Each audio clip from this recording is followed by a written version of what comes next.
Good morning. On behalf of our Eversource family, bienvenidos a esta informativa presentación. Welcome to this very informative presentation, which is establishing a business case for a BRG in your company.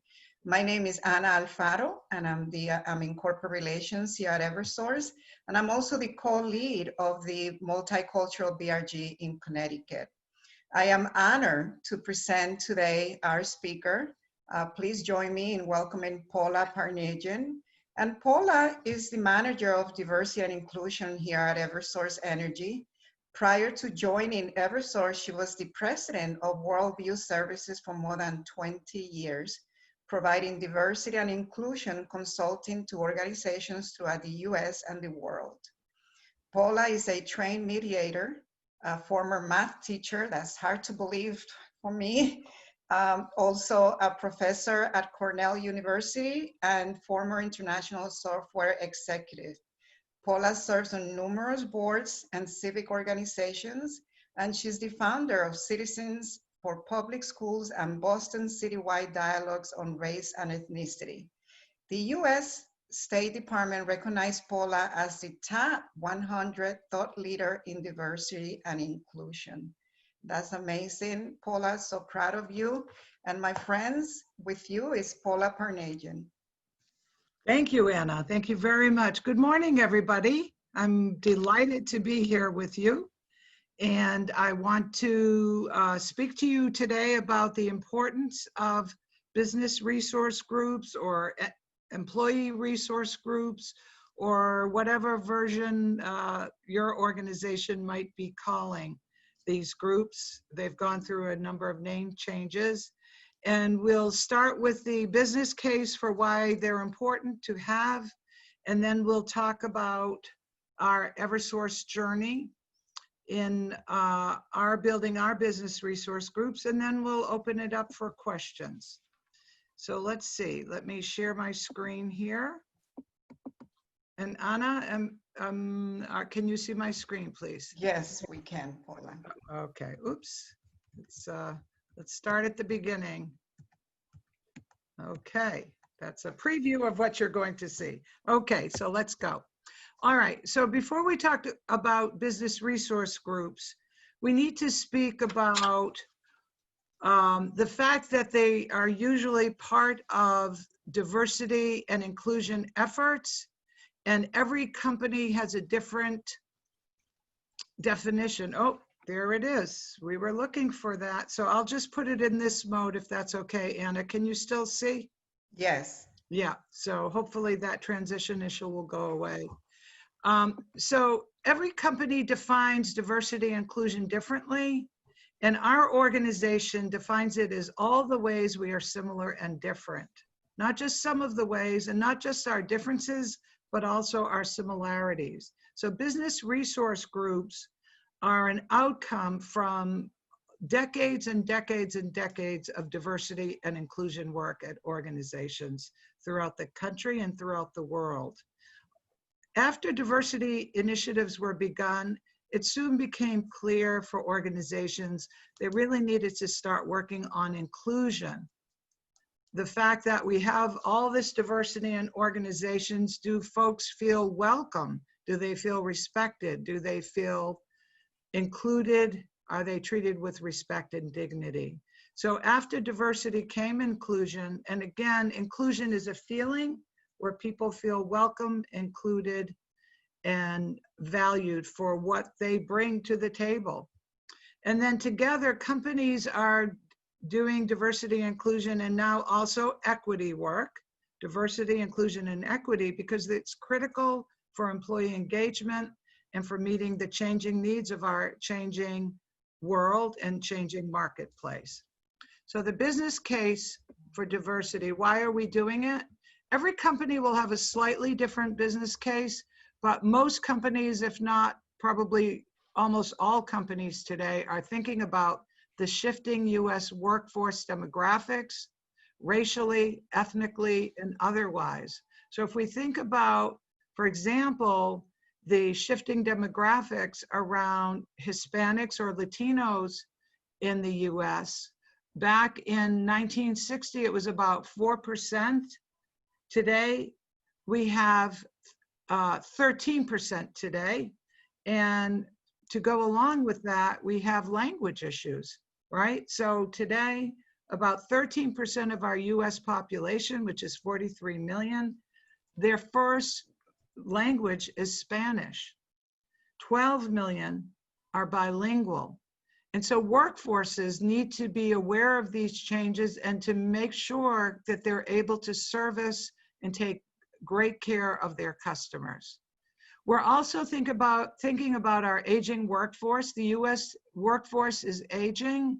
The utility business, which Eversource is in, is an older workforce, even older than the total workforce in the US. And in fact, today, all organizations in this country and throughout the world are dealing with, right now, 5 generations working together in the workforce. That's definitely a diversity issue. And lastly, we need to reflect the face of our customers, because the world is getting more complex in terms of demographic differences and changes and segments. And in order to provide excellent customer service and to understand our customers, we need to reflect internally our customer base. Those are our business case. That's the business case for Eversource, many, if not most companies, and probably similar to the business case in your company. Why are companies spending so much time and effort and focus on diversity, inclusion, and equity efforts? Because research shows, decades of research shows, that the companies that are doing the most in this area have greater shareholder value, up to 34% higher return on shareholders' investments, increased profitabilities, greater innovation through diversity of perspectives and experiences and ways of looking at the world and living in the world, and also, just as importantly, if not more importantly, to make our organizations a great place to work. We want employees want their employers want their employees to want to come to work and to enjoy their work. And so they learned a long time ago that diversity, inclusion, and equity efforts bring great value to the workplace and to making it a better place to work. So it's not just the right thing to do, it's also the smart thing to do, because it definitely increases bottom lines as well.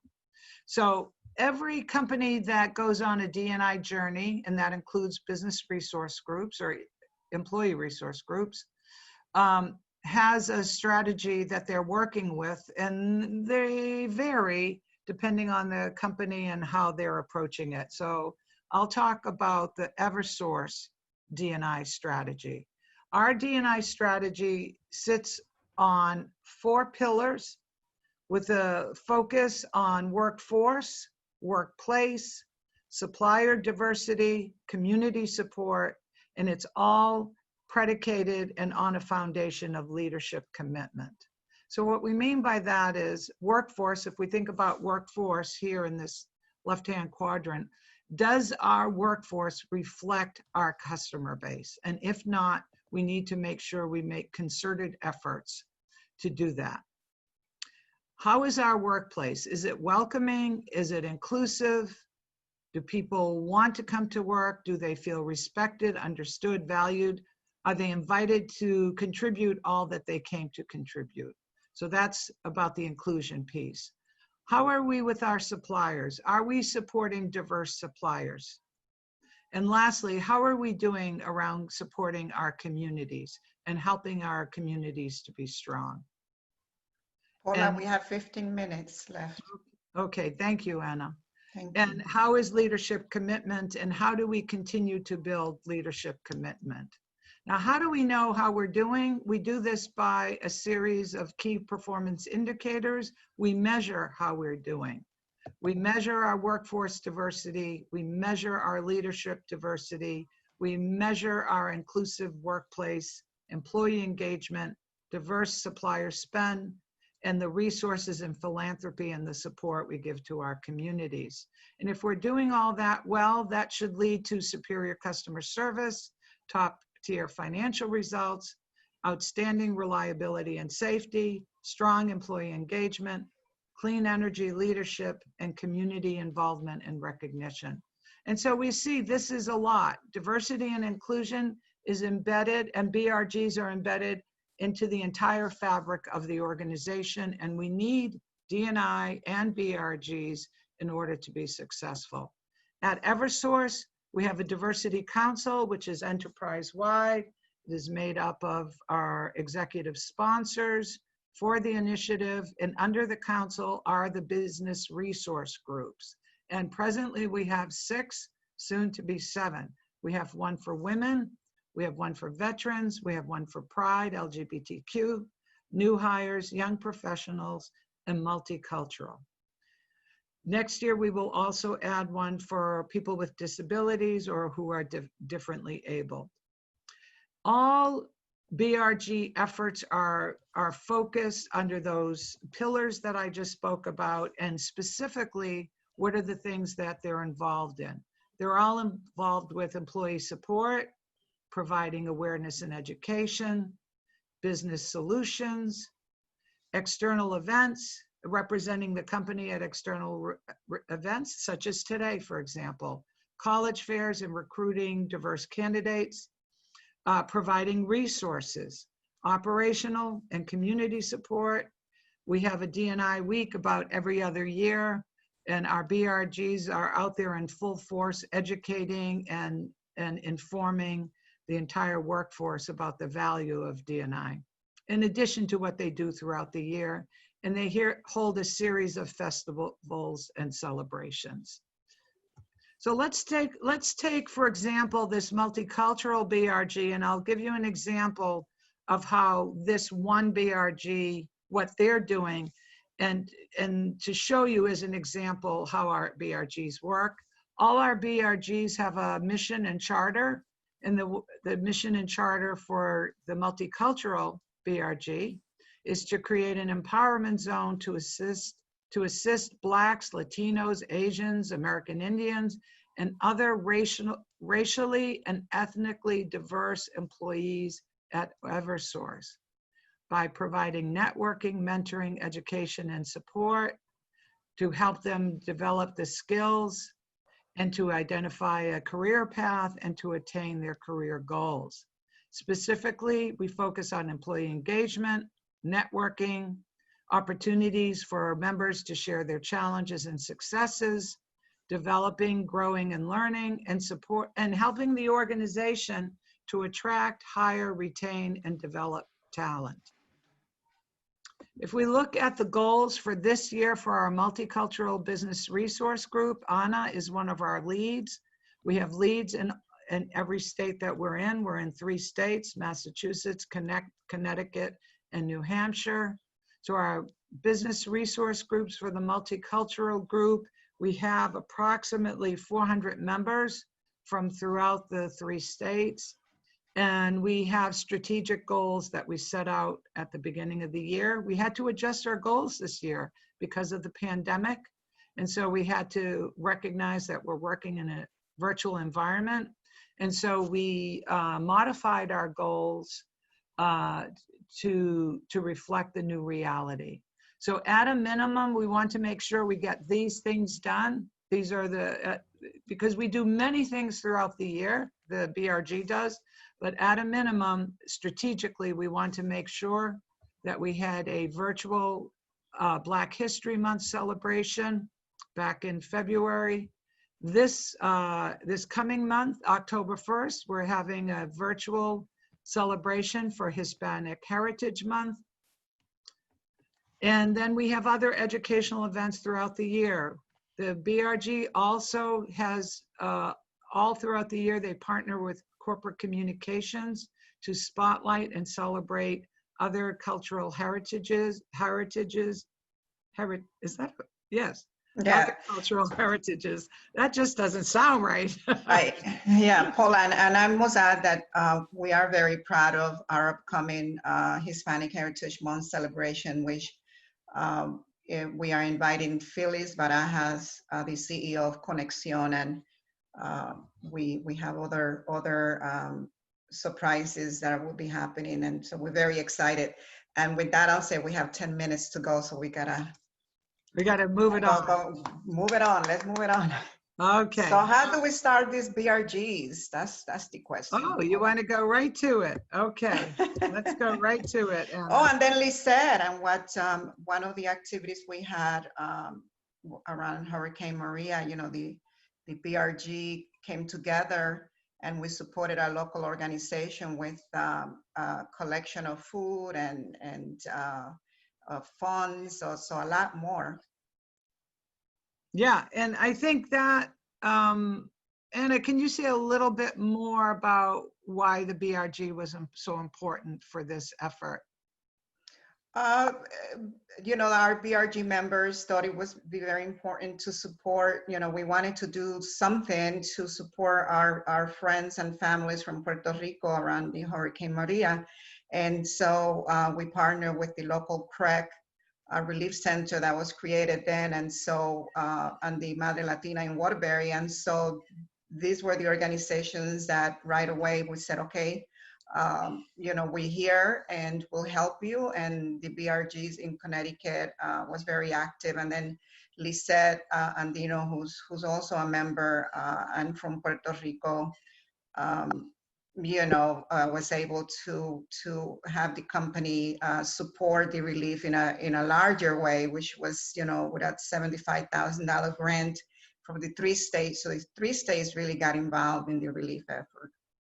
Okay, and was able to motivate the company to provide a large financial donation towards that relief effort. Absolutely. Yeah. Okay, so if you're thinking you'd like to start your own business resource group or employee resource group, here's what we've learned. That if you have an interest in starting a particular one, be sure that you understand and you're able to easily explain why it's important for the business, because you want to make sure you can sell it as good for the business. Find at least a few other people who are excited to work with you on it, because you can't do it alone. Identify a co-lead who you will work well with. It's a lot to get these going. It takes a lot of work. So find somebody who you want to do this with, who you want to partner with. Find an executive, somebody at the top level, a VP, who's enthusiastic and will help you by being your sponsor, and somebody who you don't have to do a lot of explaining. They almost automatically understand the value of it. If you have to do that much explaining, it might not be the right person. However, you might find somebody who's you believe will make a big difference and you want to invest a little bit of time. So you use your judgment on that, but the executive sponsor makes a big difference. Work with your HR department. If you have a diversity and inclusion group, go to them. Discuss your vision and get their buy-in and support. You cannot do this without the buy-in and support of your organization. It just will not happen. It's like swimming upstream, pushing a boulder up a mountain. You want it to get institutional support. Once you have that, then you want to map out how you're going to proceed and make sure it fits well with your organization. So for example, the utility business tends to be hierarchical. There's a lot of layers of approval. So when we started our first BRGs about 6 years ago, we started slowly and we made sure we've met all the levels of approval. So if your company moves slowly, be prepared for it to go slowly. If they move fast, be prepared for it to go fast. You have to do it in a way that it fits your organizational culture. Once you have approval, go ahead and meet with your planning team and your executive sponsor and meet with them several times to build consensus on your goals, your charter, and a launch event. The launch event is important to build interest in your group. Once you're ready to launch, you communicate and advertise it widely, and make sure you have invited your allies. So for example, if you wanted to build a BRG for women, make sure men are invited as well, and make sure they can be members as well. You want to make sure it's an open door in order for folks to feel that they can join you, because we all need our allies. We can't make change without our allies. That is so true, Paula. I just want to say that if any of you want to include your email address on the chat, please do so. We understand that the presentation is blurry, maybe for some of you. So please put the email, and we'll try to get a copy of this to you. And we have just about 4 minutes, Paula. Okay. So once you have your launch event, make sure you use it wisely. You want to build excitement and recruitment. You want to prepare your draft plans. You want to get feedback, and you want to ask folks if they want to join. Get that list. That's your membership, and then you're ready to go. All right, Anna. Yeah, please, if you have any questions, we're here to respond to questions. The other is that I believe a couple of our colleagues from Human Resources have joined, and if they want to provide any contact information for opportunities, yes, that would be fine too. We would love folks that are at this conference to check out our career pages. We have a lot of jobs open, and we would love for folks to join us. Absolutely. Thank you, Anna, for reminding us of that. Anna, Sure. do we have any questions?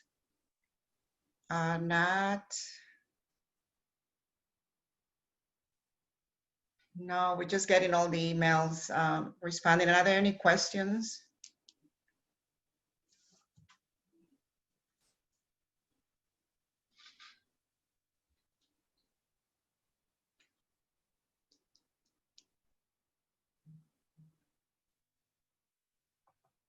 No questions, Anna? I don't see any. Thank you both, thank you all. Have a great day, everyone. So some are really excited to have joined us, and appreciate your presentation, Paula. Thank you. Thank you, everybody, for joining us. And if you have any questions, feel free to reach back out to us. We'd love to hear from you. Yeah, our contact information is on the screen right now.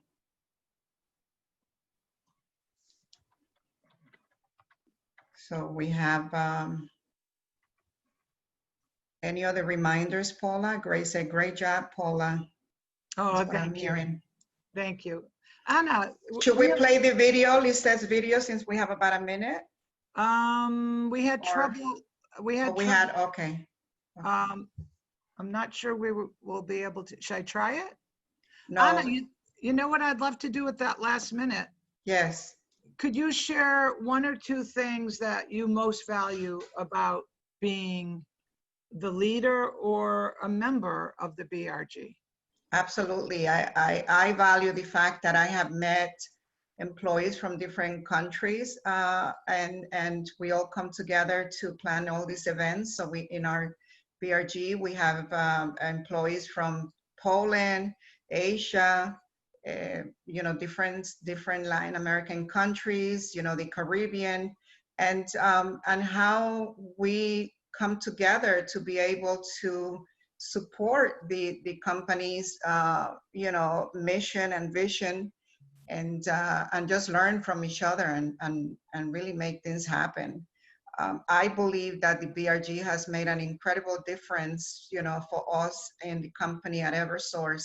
And I also believe that the company is very appreciative of the work that we do. And I also know 100% that if we didn't have the BRGs, we probably will not be able to be having a Hispanic Heritage Month celebration, which will be the first for us in the company. And also we would not have had a Black History Month celebration. So that's how impactful the BRGs are in the company. Yeah, yeah. And in the BRGs separately and especially together, they make amazing things happen that, as you said, Anna, would just not be happening. Absolutely. Amazing. Yeah. And I see that the link to the Eversource career page is being posted now on the chat. So please take a look at that link. All right, that's time, Anna. That's time. Well, thank you all very much. And thank you, Paula. Great presentation. And we'll see you in a few minutes in the symposium. We want to thank also the crew working behind the scenes from Boss Engine and our friend Aaron, who's been helping us through this half hour. Thank you so much. Thank you, everybody. See you Thank you. see you at the symposium.